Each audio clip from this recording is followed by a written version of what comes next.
Hello again, ladies and gentlemen. Welcome to another episode of... Wait, what show is this? This is Cranked and Ranked. Well, that was you just heard my brain, like whatever's supposed to be connecting in your brain didn't connect, and it was like literally there was a space of like nothing. And I was like, wait, this is called Cranked and Ranked. Yes, hello, everyone. Hey. And also welcome to the second of our two-part Red Hot Chili Peppers discography ranking. And be prepared for a slightly different kind of episode than last time, because on my part anyway, this is literally going to be me talking about 5 albums that I love. So it'll be very lighthearted. Shit, man. Okay, this is getting edited out. Boom, right there. As always, I am your host, Steven or Old Head, and with me as always is Mr. Eddie Sparxx. Hello, sir. Yo. Hold on, I'm adjusting my microphone. That will also be edited out. Or might not be. I don't know. Who knows? Maybe not. We should just start having like random little Eric Andre bits on the show that just like don't make any sense at all, but it's just hilarious that they're there. I'm going to start editing things to where they don't make any sense whatsoever, just non sequiturs like leading into other ones that... Anyway, so Eddie, hello. I'm sure you already said hello. I did. I'm going to get my shit together, I promise. Well, let me take a sip of coffee. Okay, so the Red Hot Chili Peppers. Last time we talked about the bottom 6 of our ranking. Today is the top 5. And so I guess we really don't have a lot to... We don't have to lead into it because we did that last time. We did a big lead into it and talked about our story with the Red Hot Chili Peppers and our experience with them.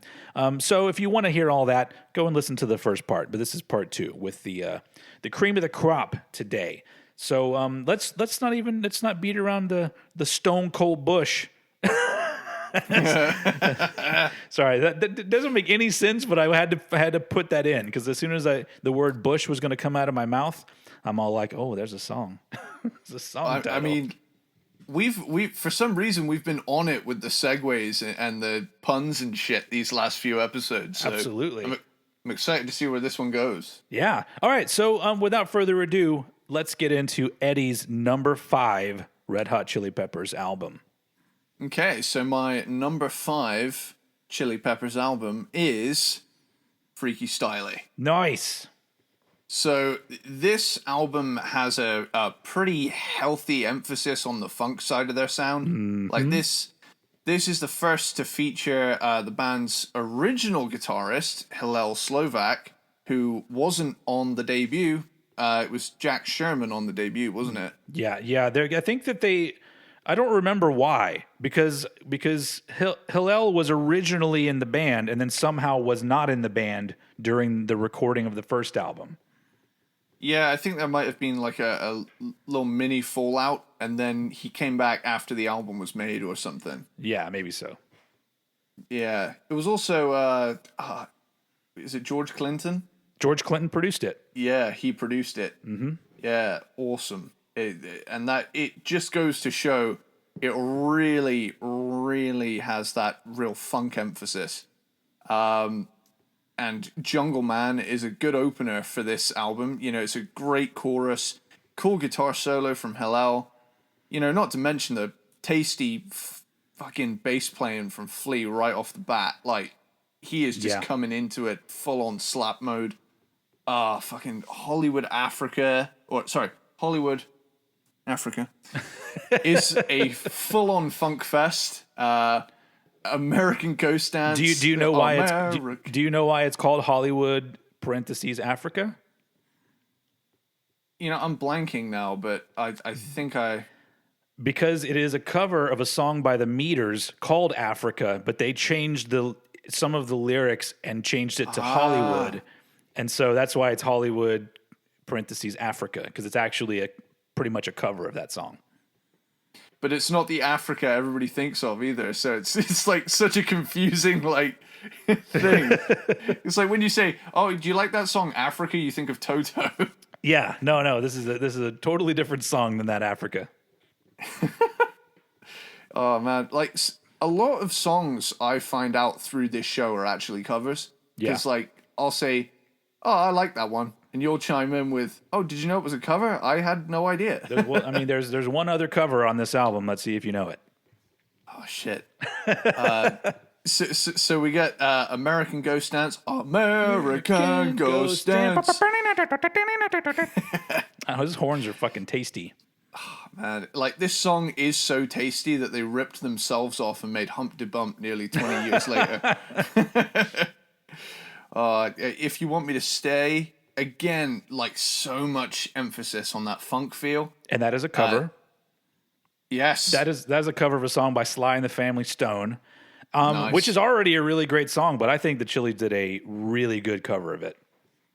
Like, that's the thing about these, like, early Chili's albums. You can tell, like, that they're into it. They're really into the stuff that they're doing. Yeah. Now, Nevermind, that song is the closest thing so far to the debut album, like, sound-wise. Yeah. Freaky Styley is a cool, vibey title track going like full psychedelic mode. You know, I even got a few like Les Claypool vibes from those like power chords on the bass. Black Eyed Blonde, awesome ape noise contest about halfway through. The Brothers Cup is a full-on funker. Like, funk is so present on this album. If you love the funky stuff they do, this is like they never did more than this on any other album. Like, this is the one that emphasizes, I mean, I would hazard to even say this is much closer to just being a funk album than a funk rock album. We've got Battleship, though. Like, this is full on hardcore punky on fucking Battleship, but and it's interesting that they wait until track 9 to finally have something that could be rock and roll related on this album. Yeah, it's a weird track list, and we get into the really weird section now, where not only have we just had like the first rock track, we now get loving and touching. It's just like a nice little interlude to break up these two rocking numbers, because then immediately after that, Catholic schoolgirls rule. Catholic schoolgirls rule. I was trying to sing the whole thing, but then you chimed in like a second later. Sorry, like, it's okay. I try to stay online with you, but that is the technology we're dealing with. There's always some kind of lag, you know. But whatever, you know. At least we have the technology where we can converse with each other from across the world. But you know, I kept the melody going, but like the words became gibberish. When I mix the podcast, I'm just going to cut myself out totally, and it'll just sound like you've had a stroke or something. It's just Eddie speaking in tongues in his room. Oh man. But yeah, this is a killer song. Definitely the most rocking song on the whole album. At points, this to me could have easily been a Black Flag song. Then you get Sex Rap, juvenile and stupid, but I love how ridiculously fun it is. I love how it's so appropriately titled. Like, it is literally that's what it is. It's a sex rap. I just love the chorus. Sex rap, sex. There's actually an Ice-T song called "Sex" on his very first album, and that's literally the chorus of the song also, where it's just him going sex. Oh, dude, I'd love to hear fucking Joe Swanson from Family Guy do that. You know, Patrick Warburton voicing it. That would be so fucking funny to hear. Because I'm just thinking there's that episode where he's like, yeah, get some sex. The song was made for him. I would even think that this could have inspired that, like somewhere along the line. Could have. 30 Dirty Birds. I'm just gonna recite this one. Okay, do it. Doity doity boyd sitting on a coib, choiping and boiping and eating doity earthworms. Along comes Hoiby from 30 Thoid, so the 30 doity boyd sitting on a coib, choiping and boiping and eating dirty earthworms. Boy, was he disturbed. Hey, I fucking did it. That was good. Which just That goes was the whole, to show the whole how track. many... Now we're going to have a copyright issue on this episode because you did. They're not going to be able to tell the difference between that and the original. I'm just too good at what I do. And then we get Yertle the Turtle. Which is kind of a cover. Yes. Musically it's not. Lyrically it is. Look at that turtle go, bro. Fun fact, did you know that is George Clinton's drug dealer who showed up during the recording of it, and he brought like muscle, like henchmen with him, and he was going to rough him up if he didn't pay up, but George Clinton turned around and said, "Hey, do you want to be on an album?" That's awesome. And he settled for being the "look at that turtle go, bro" guy. That's awesome. So yeah, Yertle the Turtle. The lyrics all come from the Dr. Seuss. I guess it's a book. Is it actually a book, or is it just a? I think it's a big ass poem. Okay, yeah. But yeah, that is Freaky Styley for me, coming in at number 5. Yeah, so that's a good, that's a perfect segue because my number 5 is also Freaky Styley, but I have to say something that it hurt me to put this album at number 5, and I was talking to Eddie earlier and told him that my top 5 had shifted at least 3 times in this week leading up to the episode, and it's rough because I love all 5 of these albums. But as I always say, I try to find that middle ground where how do I feel about the albums? And then if I really think about what they did going from one album to the next album, the quality of the album compared to the one before and one after, like where should they go? And at the end I go, you know what? Freaky Styley is one of my favorite Chili Peppers albums. But if you're talking about the Chili Peppers style that they would kind of be known for, there really isn't that much of it on this album. This is the most straightforward funk album they did. Like this was actually the second Chili Peppers album I ever heard. I heard Mother's Milk first. Wow. And then I was so into that. And then I remember being at a record store in the mall, and they always had that cutout section. And they had a cutout cassette tape of Freaky Styley. And I'm like, oh shit, it's another Chili Peppers album. I'm going to get this. And at first I was like, this is way different from Mother's Milk. But very quickly it grew on me. And it's probably one of my top 2 go-to albums for the Chili Peppers. Not just because the album feels and sounds like a party from beginning to end. And even it fits the album cover, which is just all these different...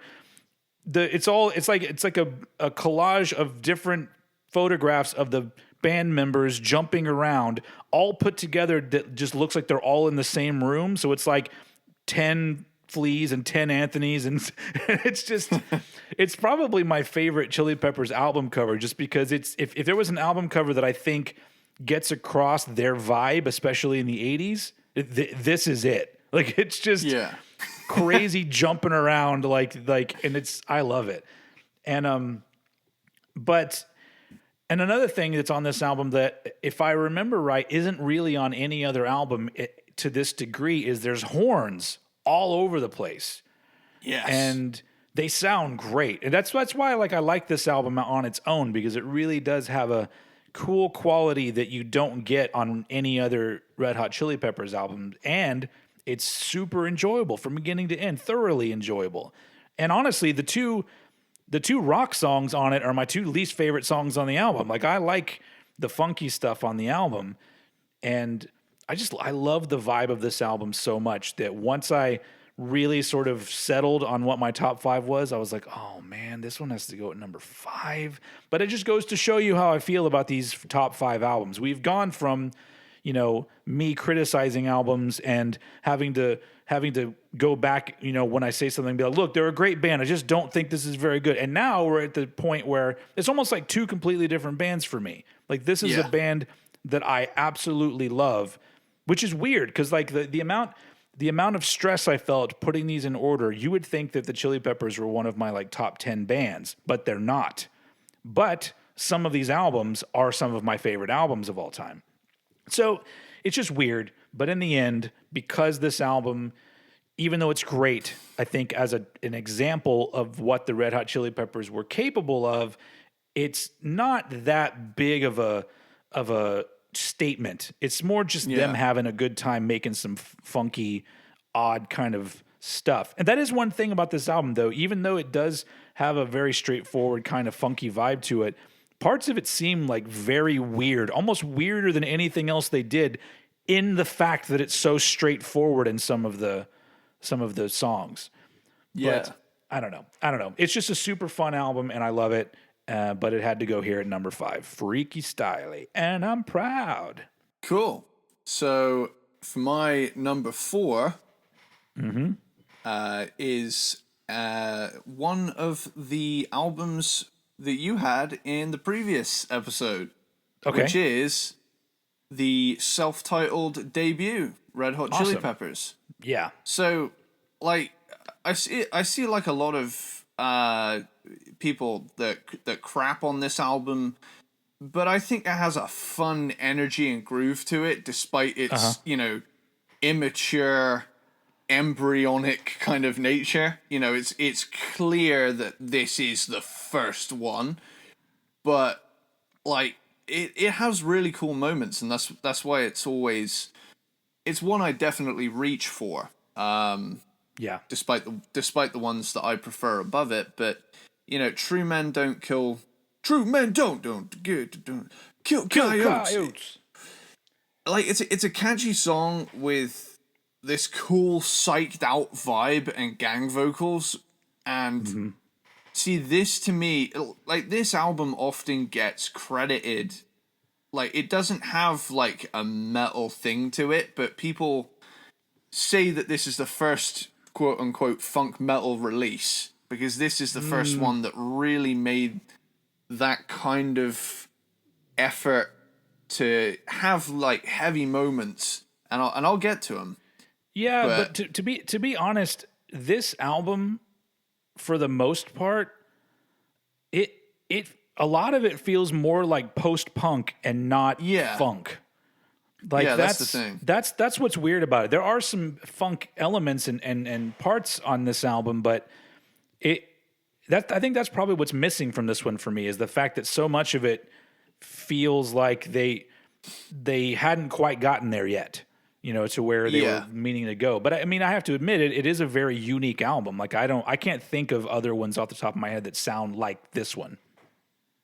It's like you got Baby Appeal, which is infectiously rhythmic.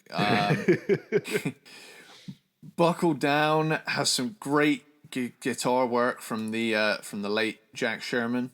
Get Up and Jump showcases that rappy funk punk hybrid that they were pioneering at the time. And it's also like the first one where like Flea goes absolutely beast mode, just fucking full throttle quick on that slap bass. Why Don't You Love Me is like one of my favorite examples of covering a song but totally changing it up. Like a porno funk version of a Hank Williams track. I'm fucking sold.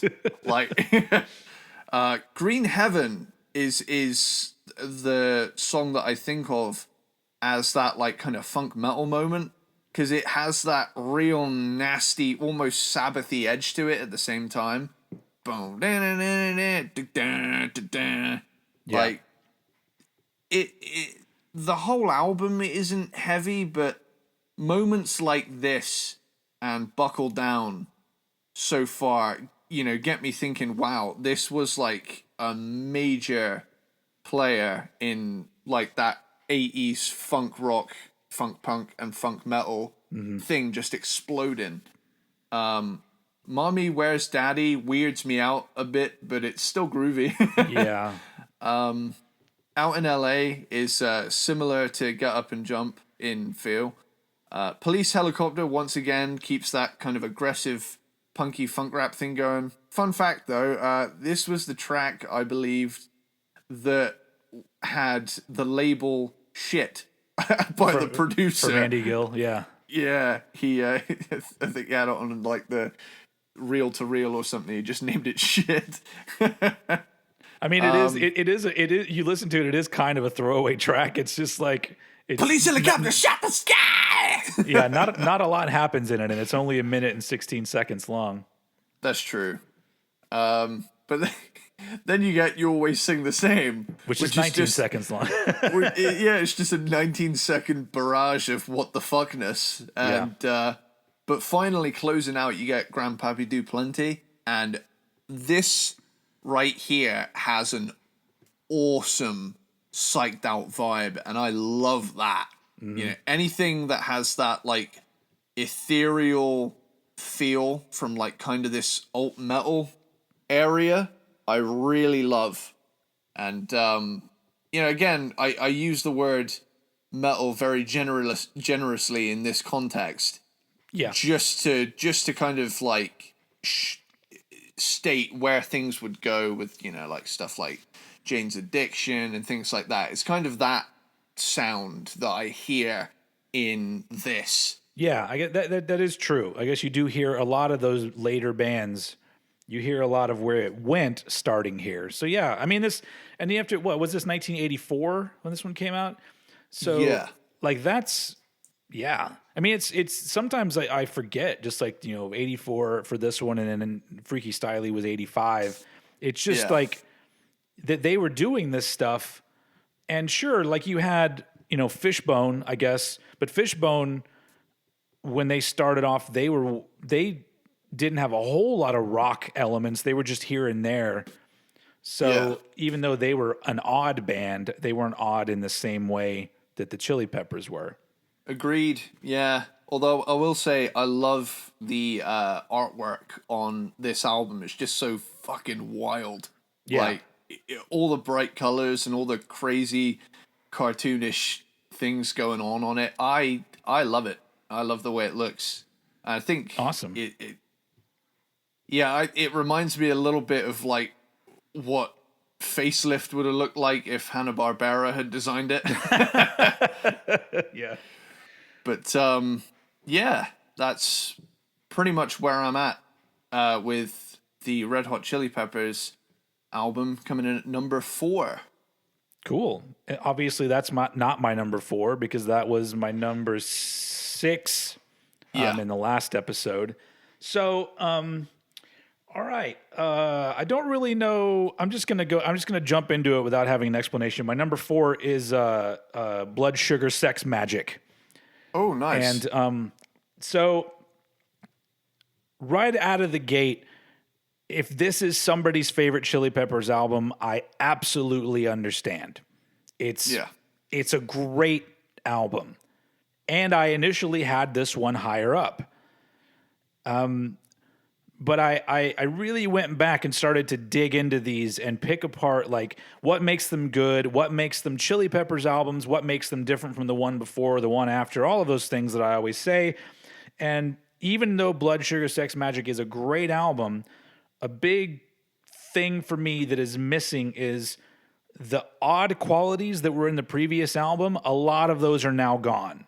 Like you can still say, I guess, I guess for a lot of people that don't listen to odd kind of music, maybe some things on here seem weird, but they're not really. It's more focused. But I have to say that the reason why this album doesn't suffer from that is because in the place of the odd qualities, you all of a sudden get a wider variety of kinds of songs on this album. And a big example of that. So when this album came out, like I said, you know, I got into Mother's Milk, I got into Freaky Styley, and then this album came out. And I highly anticipated. The weekend it came out, like I went with my older brother and bought a cassette copy of Blood Sugar Sex Magic. And I remember getting to the song Breaking the Girl. And the song starts to play with the acoustic guitar and him singing just a very pretty melody. And in my head, I distinctly remember going, eventually they're going to bust in here with something weird because they can't just do this thing for a whole fucking song. This ain't the Chili Peppers. And the song, and it didn't happen. It was just a very beautiful acoustic-driven song all the way through. And I remember as soon as it was over, being like, that was really good. Like, and they didn't fuck with it. And so when it comes to being a Chili Peppers fan, like this was literally like the only single for the album at that point was Give It Away. I think that's the only single that had come out so far. And at first listen, Breaking the Girl is a massive breakthrough for the Red Hot Chili Peppers. It is a beautiful song, a very well-written song, but if you're really wanting to talk about a band that has no boundaries, and the thing that's great about them is the fact that they don't, at the time, they hadn't painted themselves into a corner, that's exactly why this song works and why it's so good. And so that's like I said, you get a variety of songs on this, but it's not just them doing some half-assed, oh, we'll do an acoustic song just because we're going to be different. It is a legit great song. And obviously you get other sort of softer, the softer side of Chili Peppers going on this album, which later on they would do mostly just that type of Chili Peppers. But in the context of this album, it's great. Because it's just, the songs are very welcome in my opinion.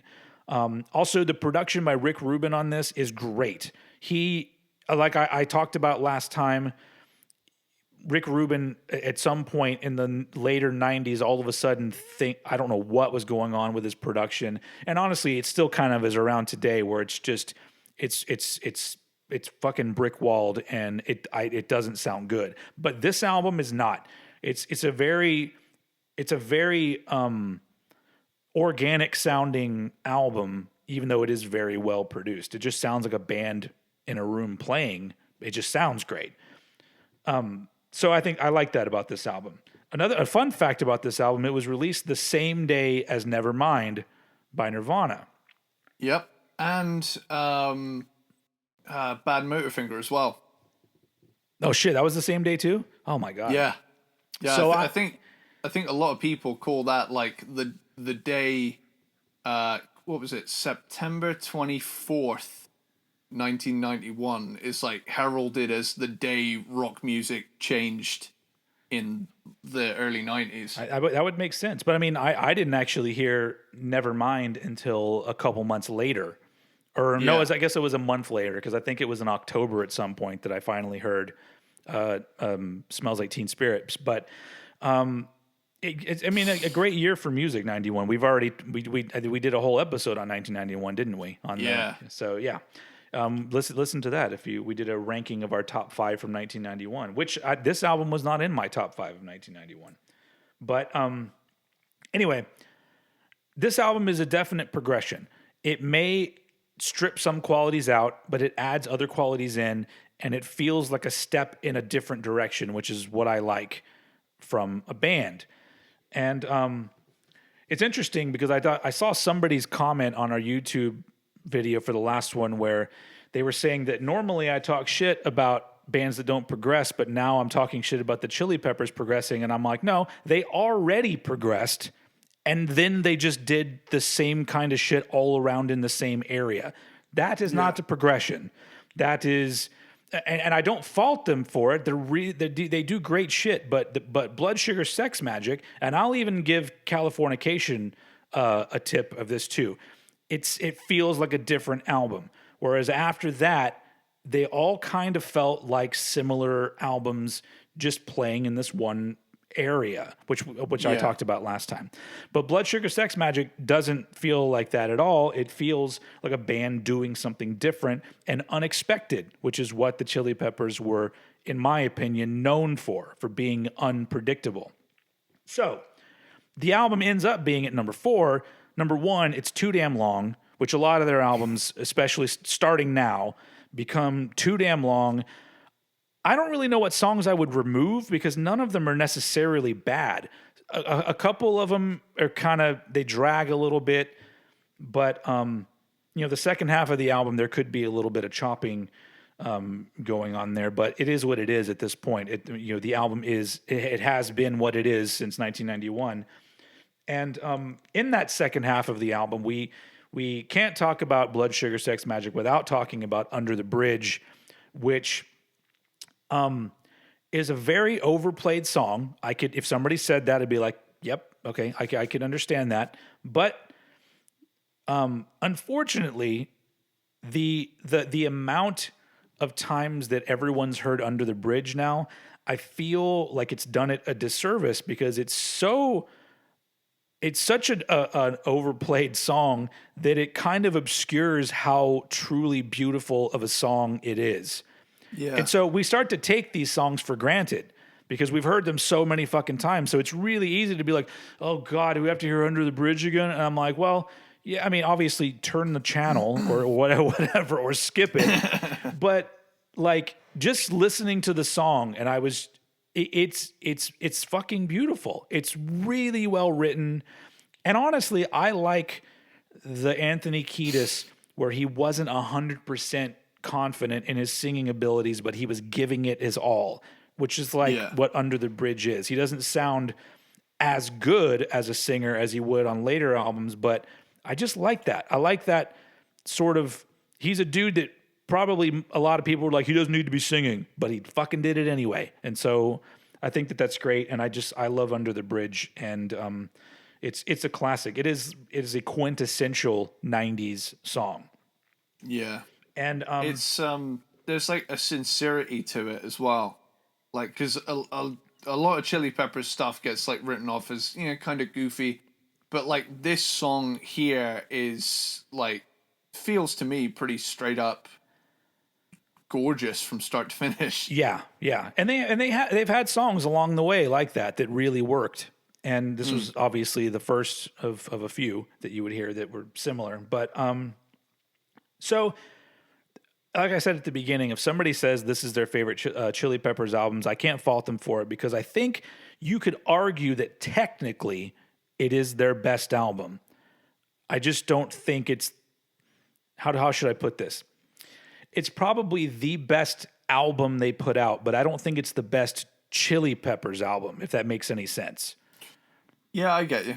Like if you're looking at the quality of what they did, the ground that they broke, how the overarching reach of what was on this album, and how well it's produced and performed, technically I could see the argument for it being their best. I just don't think it's near the best Chili Peppers albums, and so I put it here at number 4. Blood, Sugar, Sex, Magic.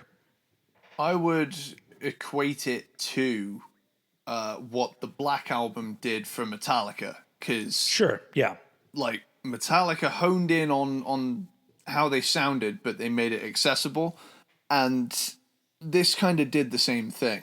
And we're gonna keep the Blood, Sugar, Sex, Magic going. Nice. Because my number 3 is... I said that really loud. It's like it echoed in my room. Nice. So, okay, go ahead. So it's okay, guys. He gets excited every now and again. It's the coffee. It's really kicked in. So yeah, The Power of Equality is such a goddamn good song. Like, such a good groove to it. If You Have to Ask keeps that funky groove going. Breaking the Girl, chill, vibey track, like you say, it was a completely different kind of thing. Because, like, yeah, they'd done pretty stuff in the past, but it did also kind of have that, like, fun edge to it as well. This is just a beautiful song. Yeah. Funky Monks, like, oh shit, the groove here is unfuckwithable. All of these songs, like a lot of the riffs and stuff in them, this is a very nostalgic album for me because you mention a song title and I just think of a riff and I go, God, it just feels like being in high school, junior high and high school, because this is an album that had such a long life to it that it came out when I was about to be in 8th grade in junior high. And then the next year I went into high school, but well into my senior year, this is an album that people were still playing really loud in their cars outside in the parking lot. For sure. Like, Suck My Kiss, heaviest grooving track on the album so far. I Could Have Lied. Again, coming in with like that slow, feely, chill track. Like, that's a full-on ballad. Mellowship Slinky in B major is a nice and funky rappy groover. Oh man, like okay. The Righteous and the Wicked has my favorite riff on the whole record. That kind of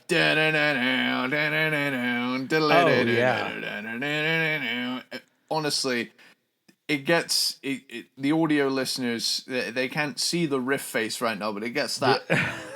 Yeah, that face out of me. Face. Yeah, it's that's a fucking great song.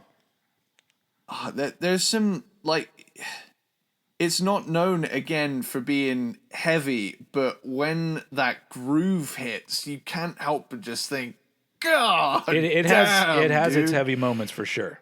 Yeah, and I think it makes them stand out more as well because it's not just funk metal all the way through. So when those like Sabbath tinged funk riffs come in, it's like, oh, where did that come from? Yeah, it's probably the most dynamic, I guess, of albums that they made because of that. I think so. I think so for sure. Oh man, Give It Away is a tune, no questions asked. Yeah, that's another. I didn't mention that, but that's another one that gets played a lot even today. But I still think it's fucking great. It's got a groove that you can't deny.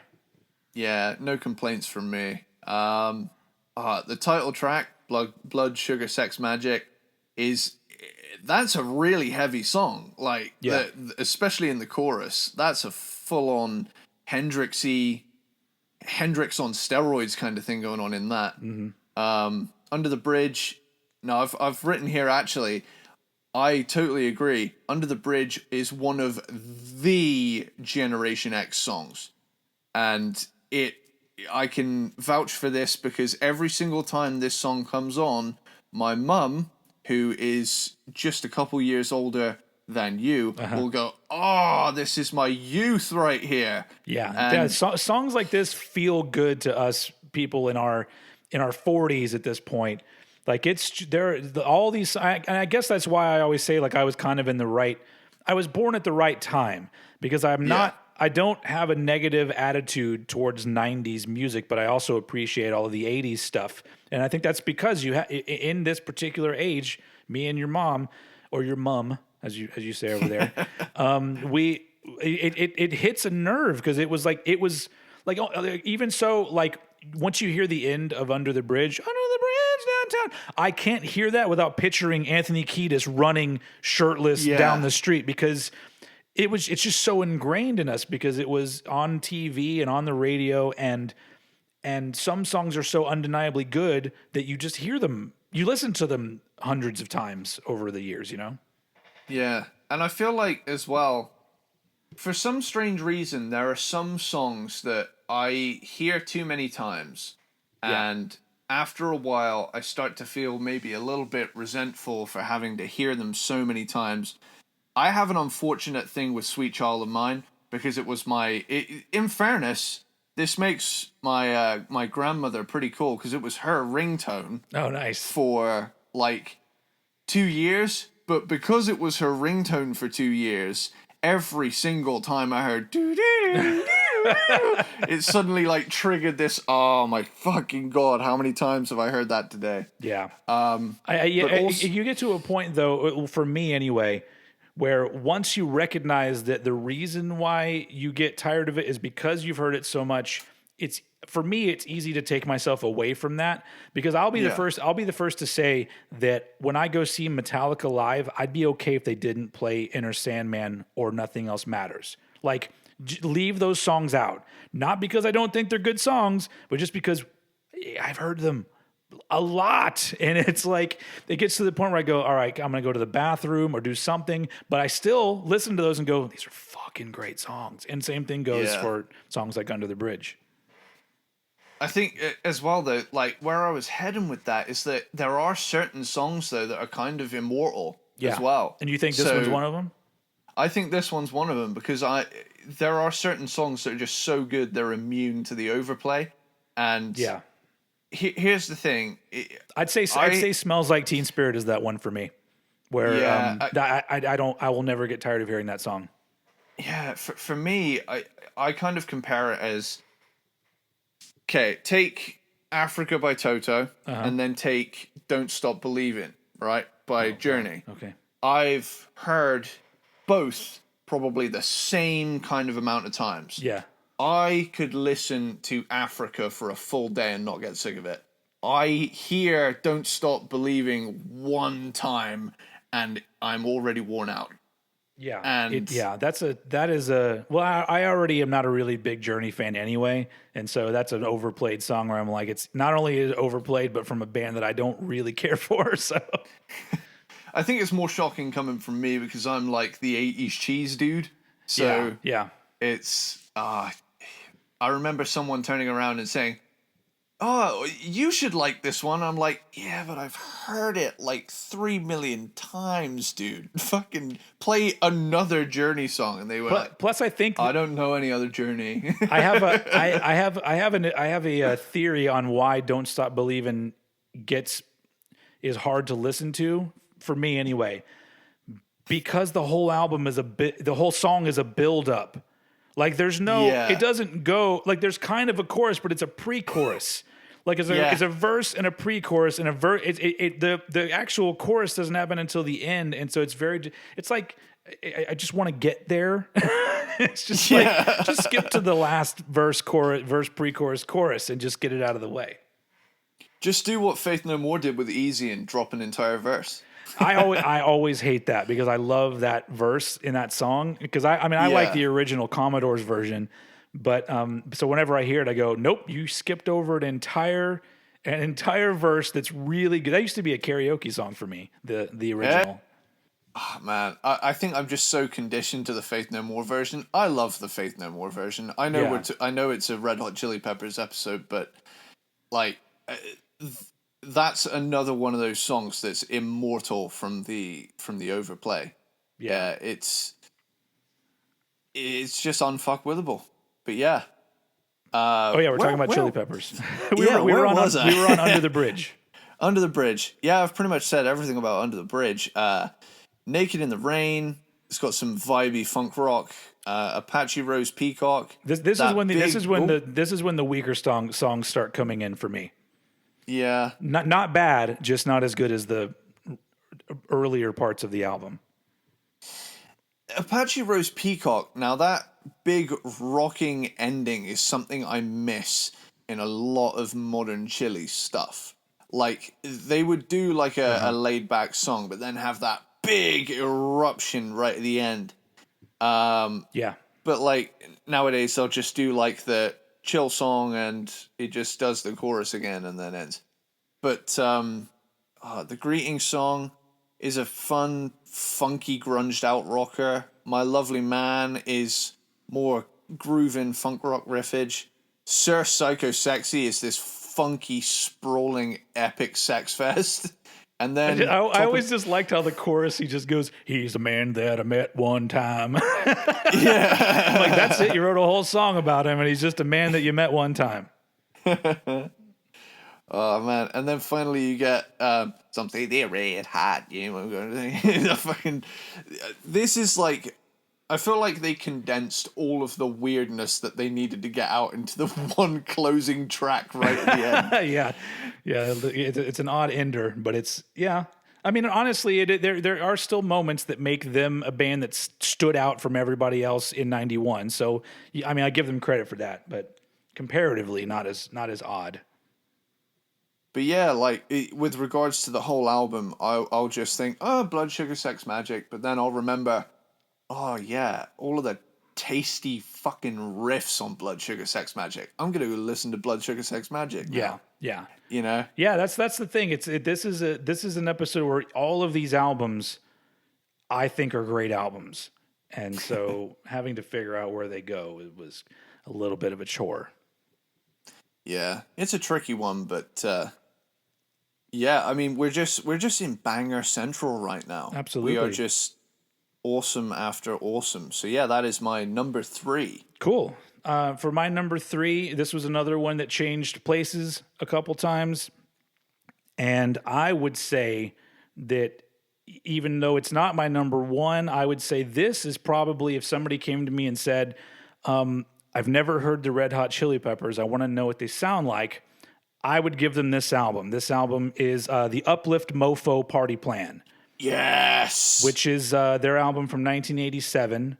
And honestly, if you look at the self-titled album followed by Freaky Styley, this is the first one that has that Red Hot Chili Peppers combination of like the punk, the rock, the funk, and the odd songs, odd vocal choices from Anthony, odd lyrics, just little things here and there that are added into the songs that are you like, where did this come from? Like, they were just these mad geniuses at this point. And then on top of that, like, sure, you got it's all this sort of odd funkiness going on, but then like I would put the main guitar melody that starts off Behind the Sun as one of the most beautiful things ever recorded. I just love the walk down. I love how that whole thing plays out, and it just sounds so good. And obviously that's Mr. Hillel Slovak on guitar. This is actually the first album and only album with the original Chili Peppers lineup on it. Yeah, strangely. because because Jack Irons, who would eventually drum for Pearl Jam, was an original member of the band and then left, just like Hillel left. So this is actually, not only am I calling it the quintessential Chili Peppers album, it is the only one that features the original lineup. And it's just fucking fun, man. It's got a heavier sound than their first 2 albums, so they're on their way to like having that more rock and roll edge. And honestly, like, I really do think that like the track listing and the way the songs flow into each other, it feels like a band celebrating figuring out who they are. Maybe having the original lineup together was what they needed. I'm not really sure, but every song sounds like some kind of celebration to me. And I said that about Freaky Styley feeling like a party, but that's more like a party that's not as personal. Like this one feels like it's very, because there's a lot of songs about them, like, me and my friends, is all about the band. And then Skinny Sweaty Man. Yeah, Skinny Sweaty Man is about Hillel. And of course you have like just fucking classics. Like one of my favorite Chili Pepper songs is Funky Crime. And I just love the groove of that song. And it literally is like the answer to people saying like, why would these white dudes be making this funk music? And and then they wrote the song Funky Crime, which is, I just love the chord. Don't you know funk's colorblind? Well, I committed a funky crime. It's so good. And anyway, and I mean, I'm not going to go through track listing because that's Eddie's thing, but I really do think that there's just so many great songs on here, but it really does have that. It's undeniable that it's the Red Hot Chili Peppers album for me to start with. Like I feel like if you start here and then move forward, eventually come back to Freaky Styley and the if you love them that much, come back to the beginning.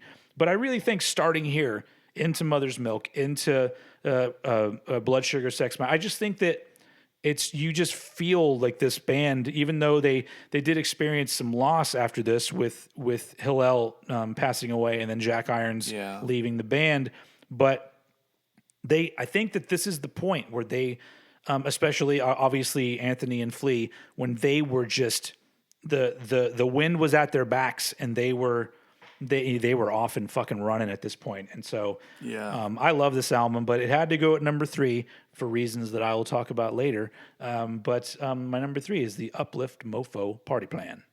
It's fucking awesome, dude. My number 2 is Mother's Milk.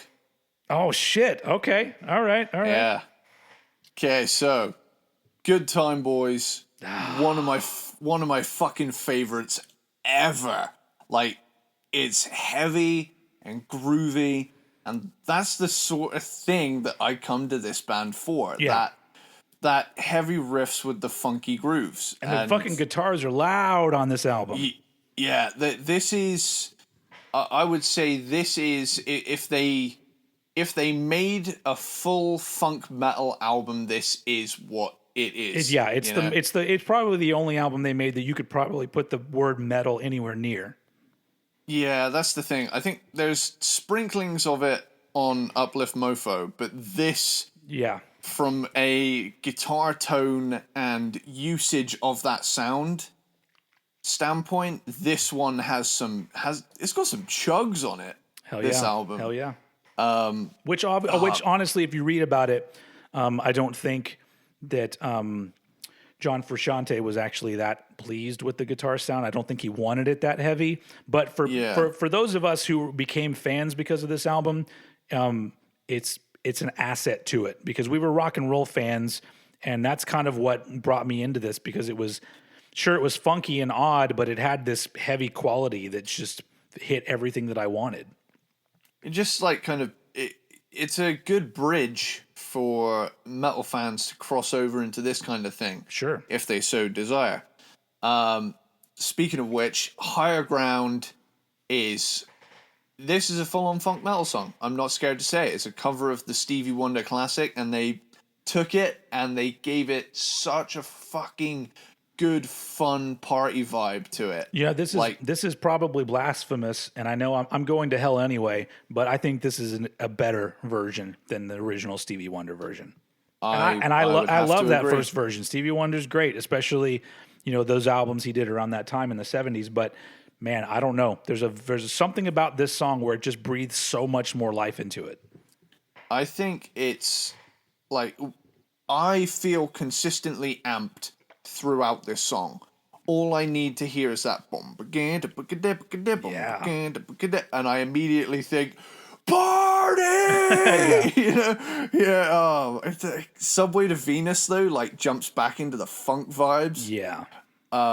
Magic Johnson, now this takes the band to their like weirdest, going for this flurry of like, basketball. LA Lakers, fast break figures, kings of the court, shaker make God takers, back to back is a badass fact, a claim that remains intact. M-A-G. Sorry, I'm sorry. So good, man.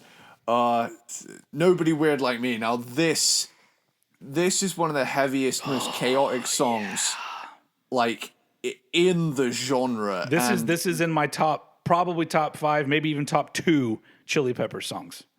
I would agree. I would totally agree. Like, the most mind-blowing thing about this to me as a drummer is that it sounds like you're hearing a double kick bass drum thing going on. Yeah. But fucking Chad Smith is so tasteful. Let's do some Chad Smith love here, because that motherfucker is good. Like he's good in a way that it's not flashy, and so if you're not really paying attention, you may miss how fucking good of a drummer he is. And I think the best way to describe his playing is, it's not what you're hearing, it's what you're feeling. Oh yeah. Because like, when you're hearing this song, you think to yourself for a moment, oh, it's a thrash song. It's got double kick in it. You know, and you think it's just but he's actually alternating. He's doing a double kick thing with his feet, but he's doing that with his right foot, but he's hitting the hi-hat and he's using his left hand to ghost note left kick drum, and like he's doing this fucking technique that I have tried time and time again to learn, and I've got the pattern down, but it's how subtle you have to be with the snare drum that's just such mindfuckery. It is incredible how he got it to sound that way. And it adds so much to how I don't know, it's so energetic, the verses of the song, and one of the reasons why I love what the Chili Peppers did is the fact that the chorus becomes something very weird, like comparatively, because it's very like, and then it gets to that bust my bitches, bless my soul, and just like it opens up and feels very psychedelic, and then the fucking song ends on a very psychedelic note as well, and God, I love that. This is the absolute embodiment of why this album just fucking rules. Yeah, like, and then you get "Knock Me Down," which is catchy as all hell, and isn't it about Hillel who passed away from drugs? I don't know if they meant it to be directly about him, but I think it was just about friends speaking up and saying, "Hey, dude, check yourself before you wreck yourself." Yeah. That much heroin is too much heroin, my guy. But also, like as I introduced you to earlier this week, I sent you the original version of this song, which has entirely different sections of the verse that takes it to a totally different key. And it feels so weird because I didn't hear that version until I had listened to Mother's Milk for like 20 years. And then all of a sudden this version pops up and I go, what the fuck is this? It's so weird. But I'm glad that they edited it down. I've been listening to Mother's Milk for 6 years, and I can categorically tell you I was just as weirded out as you were. Yeah. Oh my God. Like, Taste the Pain, though, is funky sing-along goodness. Yeah. Stone Cold Bush is punk funk metal excellence, complete with Rocket Queen-esque sex noises.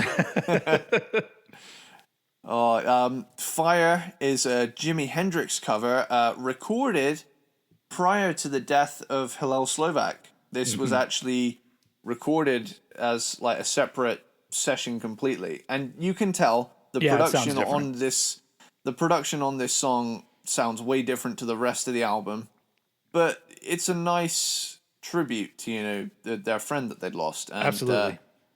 Isn't the painting on the back of the album one of Hillel's paintings? I don't know if it was him or somebody from his family that did it. Yeah, it may have been his. Yeah, I'm racking my brain. But then we get Pretty Little Ditty, which is exactly what the title says, and is also notable for being sampled by Crazy Town in the song Butterfly. God, can we just not do it? Can we just not? I just don't. Eddie messaged me and said something about the Crazy Town song, and I think I just responded with like, "That's one of the worst songs ever made." Be my butterfly. In my opinion, and I love how in the music video these douchebags try to act like they're playing the song on their instruments, and I'm like, it's a goddamn sample with a beat added to it. And it's awful. I'm sorry. I know I don't really get heated in my negativity, but that song is horrible. It is. And I thought it was horrible back in the day because I was already a fan of this album, and I was like, who are these assholes taking this song? Anyway, never mind. I'll leave. I'll get back to you. If you want to rant about Crazy Town, you go ahead. You go right ahead. I mean, technically, I don't know that band at all because that's the only song. See, that song is so bad, I have no desire to hear what they actually sound like on other songs because I'm willing to bet it's not good. That's brutal, dude.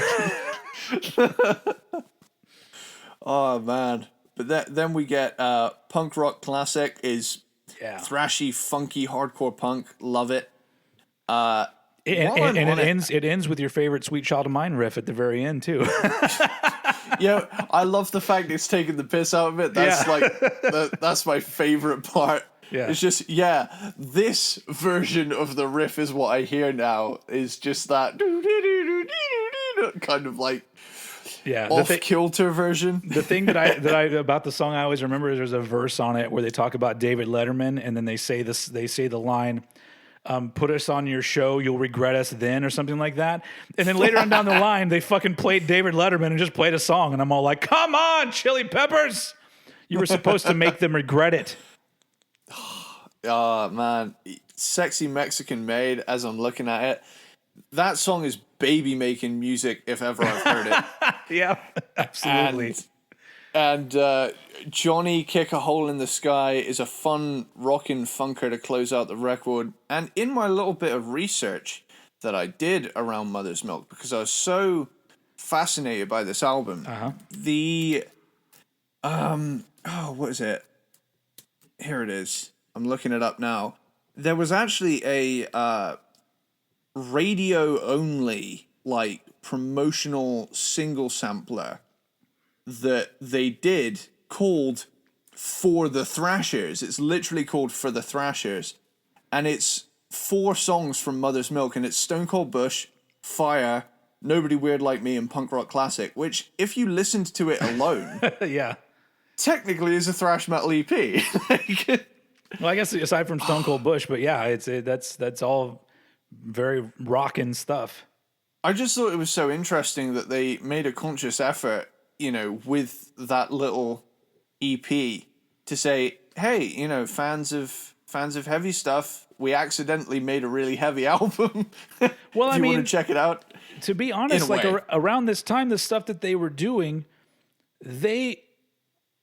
I know that the term crossover refers to thrash metal and hardcore punk, but the Chili Peppers at this point, if you could take the term crossover and put it with them and any band, like they could be on a bill with metal bands, funk bands, punk bands, the more alternative, straightforward alternative. They could play with REM and they'd fit in absolutely fine. And I think that's why, I guess you could still say that about them now, but I don't think the metal part of it necessarily would fit. But I love the fact that they were just this oddity that, you can put terms behind what they do. That's why, like, a lot of times I just call them an alternative band, because it's just like, I don't know where to go with it, but they fit in. They can fit in with the thrashers or the funk bands.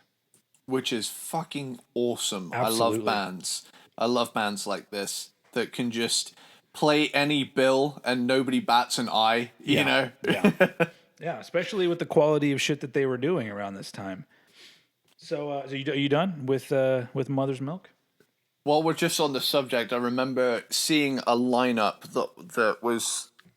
I don't even remember if it was, like, real or a joke, but I think in my mind, I remember it being real.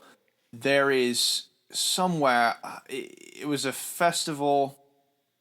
I don't remember specifically what it was, but I think there was a lineup on it where Slayer were playing it, and, like, the next act was, like, Gucci Mane. Oh, my God. Yeah, it's fucking wild. Oh man, that would have been... That's shit, man. Hang on, I'll look it up. Hang on. I don't... The only reason why... I just... That moan was me just thinking about all of the asshole metal fans. Like, I'm not a Gucci Mane fan. I like hip-hop, but I'm not a Gucci Mane fan. But just I know what they were all being dickheads after Slayer. Like, I'm not even staying for this shit. It's not even music. Like, I hate people. If I've learned anything from being on the internet, is that I hate people more than I thought that I did. And that's why when I meet somebody like you, Eddie, I'm like, this has to happen. Podcasts have to happen, because somebody that I trust not to be a dickhead is here with me. Finally, someone who doesn't suck. Yeah, exactly. I've found it, by the way. It was the Secret Solstice 2018 festival in Reykjavik, Iceland, which I've been to Reykjavik. Fun fact. That's where Bjork is from. Man, this lineup is crazy because like the three top acts are Slayer is right at the top. Stormzy and Gucci Mane are just below them. Oh, okay. And, So it was even worse. They had to sit through Gucci Mane to get to Slayer. and then Bonnie Tyler is there as well. Oh my This is god, wild. that's awesome. Yeah, I don't think I would pay money to go to that festival, but I like the fact that it existed. Yeah, it's so crazy. I'll have to look up footage of it of the Slayer one because that's got to be something. What year was that again? 2018, pretty recently actually. Oh, It was, okay. So that would have been with the last Slayer lineup, hell yeah. which we did a Slayer ranking, folks. If you're listening to this and you go, "Ooh, Slayer, let's talk about Slayer," we did 2 episodes on Slayer way back early on in the Cranked and Ranked story. But today we're talking about Red Hot Chili. I got loud again there. Red Hot Chili Peppers, because we're now at number 2. Okay, so here's the point where I tell you that we are not going to sync up at all. I guess we had our one sync on number 5, which that's as much as it's going to happen. So this album became number 2 in just me. I finally fought with myself so much about this placing, but once I just wrote it down and put a number 2 next to it, I went, nope, I feel good about this. My number 2 is One Hot Minute from 1995. Yep. And this is, at this point, this is probably my go-to Chili Peppers album. Probably because out of the ones that I love, it's the one that I've listened to the least over the years, but it's the one that continues to, like, I forget about some of the great shit on this album. And initially when it came out, so One Hot Minute, for those of you who like are listening, but you're not, really into the Chili Peppers, it was the one album they put out with Dave Navarro on guitar, Dave Navarro, who previously played in Jane's Addiction. And it's an album that I think a lot of people consider it not good, and I don't understand why, because it has a different vibe, because you've got a different guitar player, and Dave Navarro is not a funk guy. Even though there was funky type stuff in Jane's Addiction, they were way more rock than the Chili Peppers. And One Hot Minute, and maybe it's because of Dave Navarro, I don't really know, but there is an undeniable energy that literally never stops on this album. And not only that, odd qualities are now back in the Chili Peppers. Now, it's kind of a different version of those odd qualities, because I would say that, Freaky Styley, Uplift Mofo, Mother's Milk, the odd stuff is a little bit, it's a little bit weird and psychedelic, and it's a little bit silly. Like, there's silliness at times. This album doesn't have any silliness, but it has all sorts of weird left turns in the songs and psychedelic sections in some of the songs, and a lot of really good riffs, and the band is so locked in here. And you could say that this is a time that things weren't great for the band because John Frusciante had left. I believe that Anthony, after being off of drugs, got back on drugs again. And I don't remember if Dave Navarro still had drug issues, because I know that he did, but I don't know if he did during this time. But it feels so alive, and it feels more closely related to classic Chili Peppers than Blood Sugar Sex Magic does. It feels more like a rock album. It's probably next to Mother's Milk the heaviest Chili Peppers album. And then you've got songs on it. I mean, okay, so we'll get into track by track. Well, no, you already talked about this album, so fuck it. I'm going to do a little bit of one. So we talked about Warped last time. Warped is so good because it's got a really good groove to it, but then it's got this thing where purposefully Anthony made the verse vocals where they don't really go. It feels like really uneasy because you don't know where the beat is and what he's doing. And it sounds so fucking cool. And then you get Airplane, which Airplane is just a really fun, funky song. And it has a lighter vibe to it, but just the transition from Warped to Airplane and then to my favorite Red Hot Chili Peppers song ever, Deep Kick, which is, it is so fucking good. It is literally just this one big epic funky psychedelic trip that lasts for 6.5 minutes. And it's great because it's got this cool, I don't even know how to describe the verse chorus part. It's, I mean, I'm using the word chorus loosely, but it's I don't really know. It's got a really good groove to it, and then all of a sudden, like at around the 5-minute mark, it does an abrupt shift, and all of a sudden, Flea is on vocals, and that kicks in, and he does the "I remember 10 years ago in Hollywood," and once that kicks in, I'm like, this is so fucking amazing how well written this song is, and the feeling you get from it, and I just love the ride that the song takes you on, and I don't know, it's so damn good, and then that one leads you into My Friends, which is another, it's probably the second softest song on the album. And it just, that all of a sudden, just like in their earlier stuff, when there's I would even say Blood Sugar Sex Magic, when there's a softer song at the right part, it feels really good. And My Friends is a great song. Yeah. Then you get to Coffee Shop. Coffee Shop's really cool and energetic. And we talked last time about how I love the vocal melody on it. It's the weird descending kind of thing. And then Pete. To me, it sounds that song really has like a System of a Down song vibe. Sure, yeah, a little bit of that. The how weird the vocals are. And then you get to P, which P is just, it's weird. It's weird to think of a song that's just Flea. I think he's playing an acoustic guitar and like just one string of an acoustic guitar and singing, and it's 1.5 minutes long. But I would never remove that song from this album.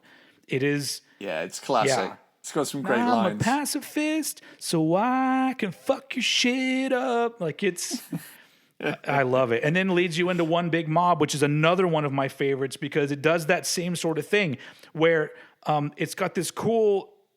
Sort of heavy funk kind of thing going on, and then in the middle it goes very psychedelic, and there's this really tasteful build back up into the first part of the song. It's just it's great songwriting, and on top of that, when I listen to this album, it feels more meaningful than Blood Sugar Sex Magic. Blood Sugar Sex Magic just sounds like a band who's really good at doing what they're doing, and they wrote some great songs, and they broke some new ground, and it's a very important album. This one just feels so, I don't know, like I don't know enough about how the band feels about this album. I'm assuming they don't view it as anything amazing that they've done because I don't think they play any songs off of it live, but it's just so great.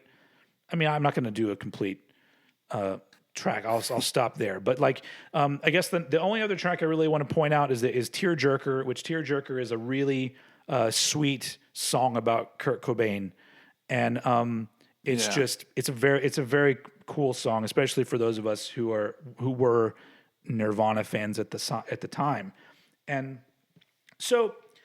I don't know. If I could give it a negative quality that keeps it from being number one, it's also still a bit too long. And this has a little bit of the brick-walled Rick Rubin production. It's a little bit too much at times. But the big thing about this album is that when I hear it, as much as I love it, it makes me a little bit sad because this is the ending of the Chili Peppers being an unpredictable, dangerous band. They still remained a good band, and Californication is a great album, but when it came out, for those of us who were already Chili Peppers fans, that was nothing new. It was literally nothing new. And it was not surprising. there was nothing on Californication that made me go, I didn't expect this. It was just like, yeah, I knew they could do that. That's a great song, but I already kind of knew they could do that. And One Hot Minute is just maybe it's a testament to them pulling something out that's great when they're faced with drama in their career and in their lives, because Mother's Milk is an album where they had to have, an entire new lineup, and that's fucking amazing. And I don't know, I feel like there's a I don't know how to put it. I ended up putting this album at number 2 simply because of how excited I get just talking about it. And maybe that's because I feel like it's underappreciated, or maybe it's because it actually gives me that feeling that I want when I listen to the Red Hot Chili Peppers. And this is for all of the younger fans, not necessarily Eddie, but other people out there. I understand coming into a band later on down the line. And if By the Way was the first album that you heard, yes, that's going to have an important thing in your life. And on top of that, that may be the sound that you prefer. So the earlier sound may not be what you're looking for. But I can only come at this from somebody that started out on Mother's Milk and got into all of their stuff at that point. So One Hot Minute still felt very, and today feels like the Chili Peppers that I want to listen to. And unfortunately, that these qualities that make me excited just aren't there most of the time in any album after this. So it had to go at number 2. It had to get, I had it lower down, but I'm like, you know what,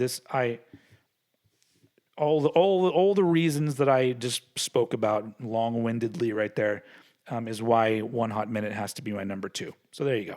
It's kind of it's bittersweet. It's a bittersweet album. Yeah. All right, we're down to number 1.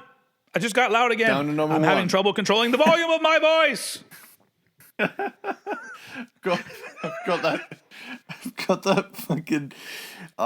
There's so many Family Guy scenes that I've got memorized because my friend. That was Austin Powers, dude. Steve. I know, but like I'm thinking of a different one where he's like, he says something along the lines of, "Oh God, I hope I don't embarrass myself by opening the door and I forget how to do, volume control with my voice." Opens it up. "How are you doing tonight?" "Yes, please come in."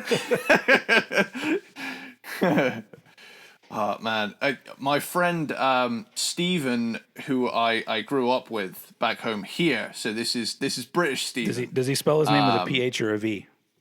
It's a V. Okay, good. He's one of us then. Yeah, he and I could probably quote every Family Guy and American Dad episode probably ever between us, because I never made it past the first couple seasons of Family Guy just because it got a little bit it got exhausting to me. Yeah, I think it's the sheer fact we kind of grew up with it, and it just became how we communicated in the end. It was just like there was a quote for every situation that we would just back and forth. But yeah. It's weird because like that's for a certain yes. Hey, Steven. Hello. Hope you should listen to this podcast if you're not already. But it's weird how Family Guy is a show for a particular generation, and you would think that my show would be The Simpsons, but I also don't really care for that show. But that's another one that everyone knows. There's always memes and quotes, and I'm just like, I don't know, because I think it's probably because with The Simpsons, this is a good tangent for us. With The Simpsons, I watched it when it first came out, and at first, the whole show was just Bart going, "Eat my shorts, man." And I mean, sure, there were other things that were funny in it, but Bart was the star.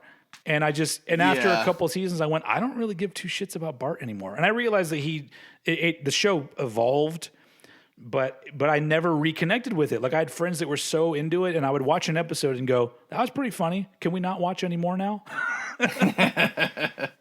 I would say, like from what I've seen, people generally say, and there is an episode of The Simpsons that has the Red Hot Chili Peppers in it. So it's there we go. We're keeping on track. I am still on track here. I would say, from what I've heard, people call the golden age of The Simpsons, season 3 to like season 8. Like the first couple seasons are pretty rough, but they still have like heart and classic gags in there. Yeah. But it's that like 1991 to like 97, 98 era that's like the strongest and the most talked about. Yeah. But, The only animated television show that I can think of that had a huge impact when it first came out was South Park, which I don't even watch South Park anymore. Like I haven't seen a South Park episode since I don't know, the early 2000s maybe. Wow. But those first 3 to 4 seasons of South Park, like I was so into them, like I had a stand on my guitar. I had a stand sticker on my guitar, and I loved them. I thought it was the funniest fucking show. But I guess the same thing happened as with Family Guy. Like even though like I watch it and I go, okay, this is funny, and I laughed. It feels so exhausting going to watch it. I'm just like, there's a part of me, and at this point, once you're that far behind on a show, I just go, no, it's okay. I don't have that much time. Fair. Animated shows. Here we get. We top 5 animated. I don't. That would be a boring episode because it's just me. It'd be me going. I like some of this show, but yeah, not really. Oh man, like that kind of ties into the kind of cartoony look of this next. Oh yeah, okay. Record number 1. Okay, so my number 1. I am here today to talk about the Uplift Mofo Party Plan. Hell yeah! No, I love that this is plan based on 1. a band based on a plan. There shall be no leaving the land of lands. Oh god, it's a Hollywood jam. Yeah. I fucking love this. This makes me happy that this is number 1 from you because like I said, I feel like this is the quintessential Chili Peppers album. This is to me the ultimate, you know? Mm-hmm. Like this is the one I'm gonna pick up if I'm just in the mood for a single Chili Peppers outing. Yeah. You know? If I think to myself, hey, I'm gonna drive somewhere, I'm gonna want to listen to them. You know, I'll either put the 5 albums on shuffle or just put this one on. And this album fucking rules, and it lives up to its title. Mm-hmm. Like, it's uplifting, it's a motherfucker, and it's just a party. Yeah. Ah, oh, man. Like, Fight Like a Brave, anthemic rap rock track right out of the gate. Funky Crime, that fat, heavy groovage going on in there. Why do me you and my do friends, what you do? I do what I want to do. What I want to do. Don't blame me and my sister. I told you, dude. I do what I want to do. Oh, man. Fucking me and my friends. Oh, me and my friend. Oh, fuck. Yeah. And there's like a cool part in that song where it's like all of those like rockin' but psychedelic passages really make this album. Yeah. Backwoods, fuck yeah, it's got a good groove Backwoods. Like this is possibly my favorite Chili Peppers track next to Higher Ground. Yeah. Like everything I love about this album is in this song. Awesome. It's equal parts funky, heavy, and vibey. It has everything I love about him. Skinny Sweaty Man is just Skinny Sweaty Man. I can't think of that song without thinking of playing the drums to it because it's just such a fun flurry of what the fuck is happening, but I'm totally on board at the same time. Yeah. So, some of the lines in it, he's full-blooded Looney Tunes. Behind the Sun is this psyched out tripper, and I adore it. It has like that sitar sound in there as well. And boing, boing, boing, boing, boing, boing. It's a great song, and it's a totally different vibe than some of the other songs on the album. I just love it. It's a welcome shift. One day while swimming in the sea, Yeah. a talking dolphin spoke to me. Yeah. Subterranean Homesick Blues, funky. That's a cover song. Look out, kid, because there's something that you did. Yeah. I'm assuming you know Like who did the original version of that song. I don't actually. That is a me. Bob Dylan song.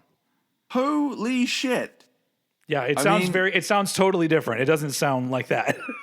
Yeah. I mean, like, after what they did to Why Don't You Love Me, it doesn't surprise me at all. Yeah. Because that, Hank Williams is a major, major step away from how they did Why Don't You Love Me. Like, why don't you love me like you used to do? And then all of it, why don't you love me like you used to do? Yeah. And then we get Special Secret Song Inside, otherwise known as I Party on want Your to Pussy. party on your pussy. Baby. Oh man, it's as fun as it is juvenile. I don't care that this band is just a commercial for Anthony Kiedis' dick, because the songs are just so fun. The songs are so fun. That's what they lost in the later albums. Anthony needs to make more songs that reference his dick in them. Totally, it's that socks on cock spirit they need. Socks on cock. That's my favorite Dr. Seuss book. Dude, no Chump Love Sucker. Like, oh, Chump Love Sucker. Mm-hmm. This is almost a thrash song, which gains this album another massive bonus point from me. Mm-hmm. Walking on Down the Road, underrated as fuck. Groove-tastic, bombastic, fantastic, know what I'm saying? All right. Yeah. And then Love Trilogy is probably like the weirdest song here, which is saying a lot. Yeah. It starts slow with like kind of Anthony just rattling off why his love is so good. Yep. It has a cool build to it though. Yeah, and it like gradually gets more funky and then goes like absolutely fucking mental, just climbing that tempo up and up and up until Anthony Kiedis loudly nuts in the vocal booth. But I've always thought it sounded kind of like that. Yeah, it was just that, oh.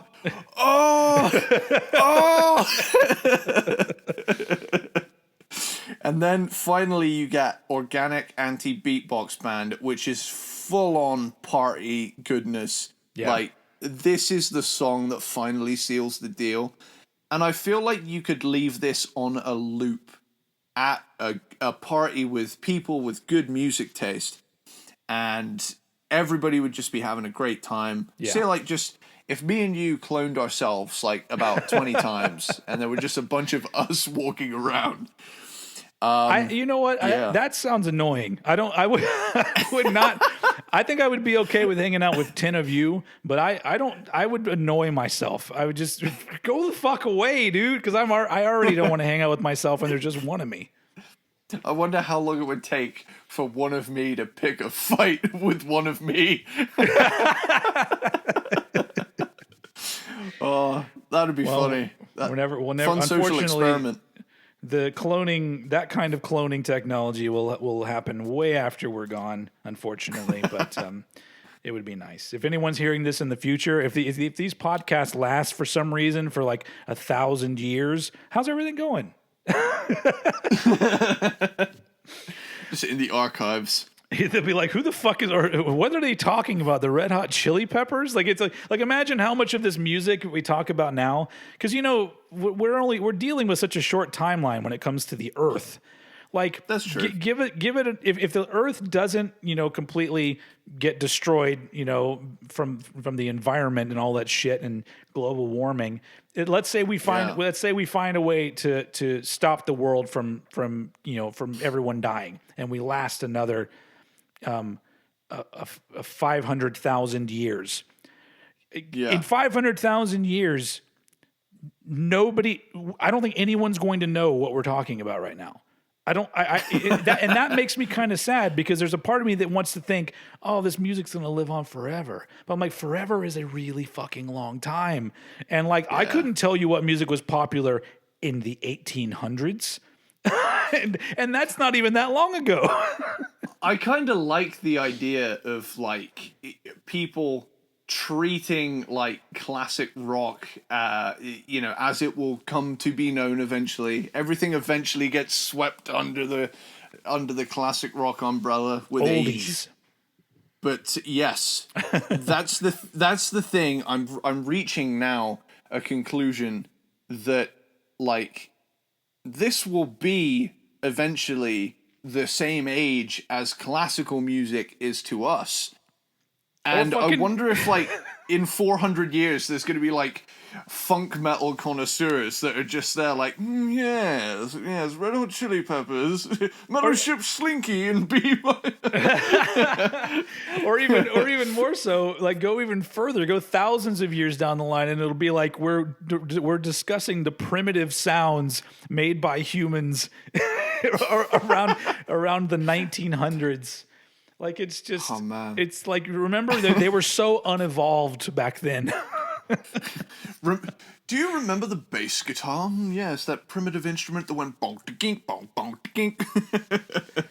Now we just think about songs and they get programmed into a studio and immediately the album comes out and we already have the ads already made out of our brains and it just, everyone's a rock star in the future. Have you ever seen that, like, really kind of elitist interview Mike Patton did during, like, the Angel Dust sessions? And he's like, I think the worst thing about music is that it's made by people. Oh, God. There's some great lines in that interview, the sandwich interview, where he's just, like, chowing down a giant fucking grinder while he's doing an interview. That's obnoxious. Oh, dude, it was hilarious. I have to agree with this sentiment as much as I was talking about earlier, how I don't really like people and those people make music. So I'm like, well, I should not really like music, and I guess a lot of music I don't like. I don't talk about that music. I want to go back to people banging on an animal carcass. I like that. I've seen that interview. Yeah. But you know what? To get back on track, if any music survives thousands of years down the road, and there is an album from the Chili Peppers that people are still enjoying, I hope it is my number one album, which is Mother's Milk from 1989. I knew it would be. This is why I appeal to the I don't know, the what's the word I'm looking for? The experience that younger people had with Californication and albums leading on, because Mother's Milk was, like I said the last episode, the first Chili Peppers album that I heard, and it just fucking blew my mind. This was up until Nevermind came out. Shit, I don't know. Fuck it. Was it Nevermind? I don't know. I just remember Mother's Milk had a long life of me continuously listening to it. Like, it was in rotation with my shit for years until, a certain point where, all of a sudden other things started burying it. But I listened to it so much. And it's just because it felt so much fun every time you would put it on. It's got heavy guitars. It's got cool kind of odd funkiness to it. Amazing songs, amazing performances from everybody. And it just doesn't ever get old to me. But I think the thing that I love so much about it is that it still sounds fresh to my ears today and is still enjoyable, but also still sounds like 1989 at the same time. Yeah. And it just fills me with such joy listening to this album, especially not only one of my favorite Chili Peppers songs, but one of my favorite, if I was going to make probably in my top 20 songs ever made, Taste the Pain is in there. But I the only thing I can equate it to is that it is a song that attached itself to my life in a way that I hear it and I feel nostalgic. It just, it might also have to do that it's in the movie Say Anything. I don't know if you've seen that movie. But that's a real nostalgic movie for me as well, which is funny Yeah. because like the older that I get and the more that I think about the movies that I saw in the theater that shaped who I was, Say Anything should not have really connected with me at all because it was about teenagers and I was like 11 when the movie came out. But for some reason it really like hit home with me. And I'd never even been in a relationship. There's nothing about that movie that should have connected with me except for the fact that I've always felt like Lloyd Dobler. Like I don't know how well you know that movie, but it's one I need to see. So John Cusack's character in it is kind of he's a dude who seems pretty cool, but he also seems kind of weird. Like he's kind of an awkward person, but at the same time, somebody that you look at and you go, he seems pretty fucking cool, even though he is kind of an awkward dude. And yeah, and that's the movie. That's the movie with the iconic boombox scene, isn't it? Sorry, I didn't get a drink of water. Yes, the iconic boombox scene. But it's got so many iconic scenes in it. But the song "Taste the Pain" and like a few seconds of an unreleased Chili Peppers song plays on a car stereo at some point, but I don't remember what song it was. But anyway, so Taste the Pain is just one of those things that because of all these different reasons has become kind of a part of the soundtrack of my life. And I could say the same thing about the rest of the album. I mean, we went through track by track. I don't really got a lot of other things to add to it because I think that it's just one banger after another. And Nobody Weird Like Me, also one of my favorite Chili Peppers songs. But this, to put it into perspective for why it hits number one, it's the same things that I said about the other albums where it feels... even though, like I say, with the one that Eddie chose for number one, that feels like the quintessential Chili Peppers album. This is the one where I feel like not only in the songs they wrote, but the way that it's produced and how heavy and out of control it sounds, it feels more like what the band felt like as a band. It felt like they were a band that you could not control. You couldn't keep them in a box. And it felt like it fit their live show more because they were very energetic, still are, but they're very energetic. And if you were going to take all of those aspects of the band, not just the kind of music they make, but the vibe of what they were doing all together and put it in a package, I think Mother's Milk is as close as you get to capturing that feeling. And so that's why it's my number one, aside from just it being my favorite Chili Peppers album overall. So I don't have a lot more to add. The one thing that we didn't talk about, and I just want to point this out because I like when bands are this good that this happens. They actually have songs that aren't on albums that are some of my favorite Chili Peppers songs. Yeah. One of them being Sicka Micka Nico from the Wayne's World soundtrack, which was, I think, recorded during Blood Sugar Sex Magic, but put on that soundtrack. And that's a fucking incredible song. They also have a song on the Pretty Woman soundtrack that is called Show Me Your Soul that actually was a single. It came out as a single. And that one's fucking great too. So it's like there are some bands that are great bands. And then there are some bands that even their leftovers that they put on other things are also really great songs.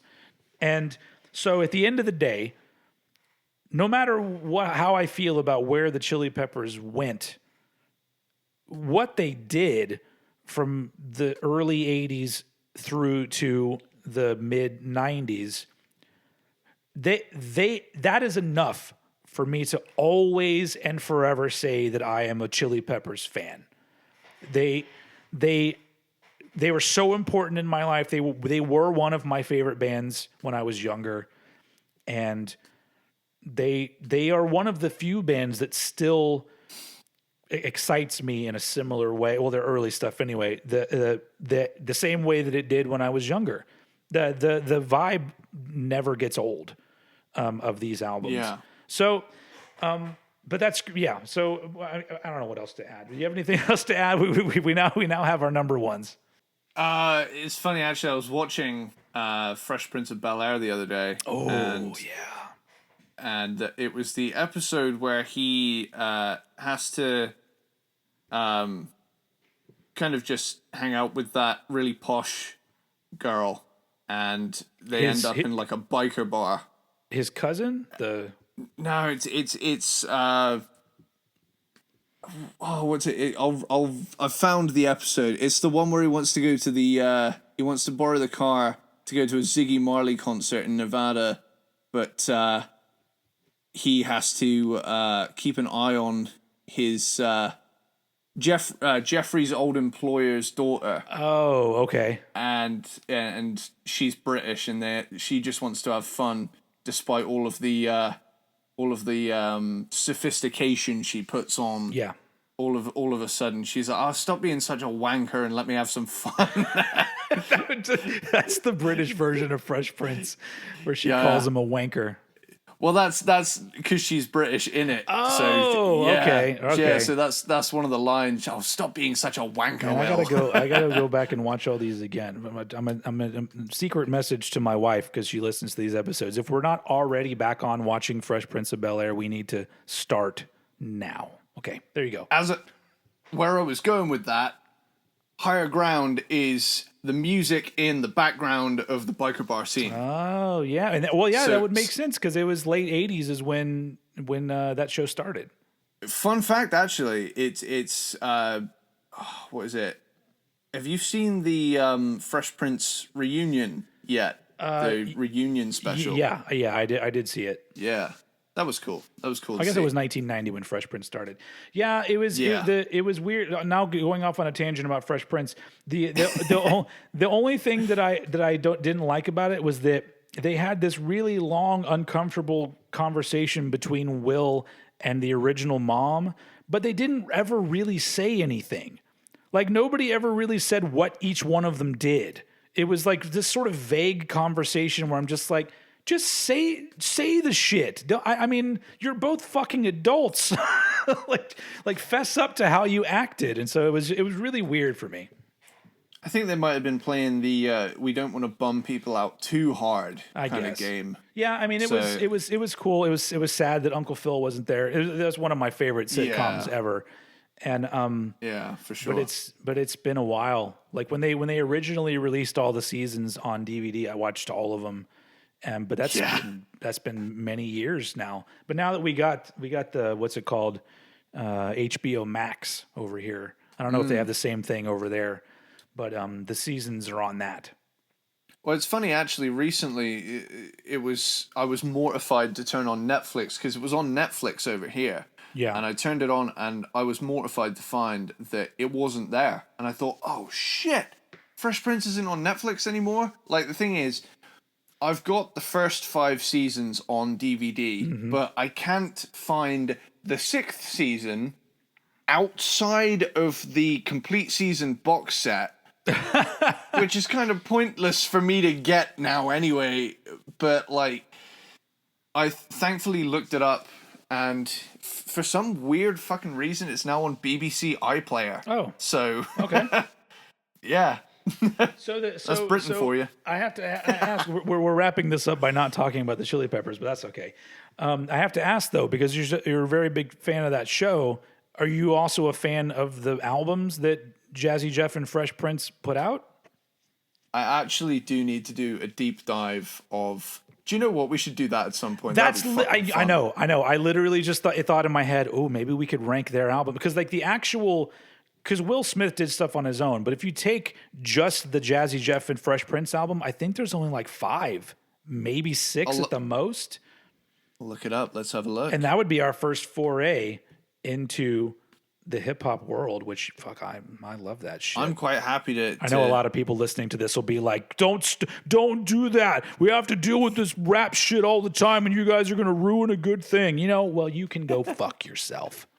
we're still gonna do like, you know, metal stuff as well. I mean, like, geez, guys. That's the thing is that so many people seem to think that there needs to be a divide. Like if you like this one thing, you can't like these other things. And I'm like, man, that is literally not what I'm about. Here we go. DJ Jazzy Jeff and the Fresh Prince. So they have 5 albums. Sweet. Oh, and look at that. They're all in that, and like, that's perfect era.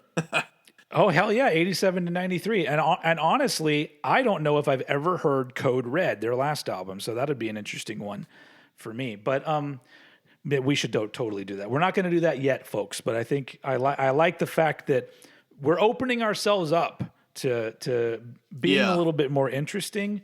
And if there's any way for me to get Eddie deeper into the hip-hop world, we're going to do it. So, you know. And I love, you know, that kind of gangster rap, also kind of zone, and I love the G-funk stuff, and I love the 80s hip hop stuff, the 90s hip hop stuff, and it's like I just need someone to show me more. That's the thing, because you're in the right place, buddy. I had the classic white boy education of playing San Andreas as a kid.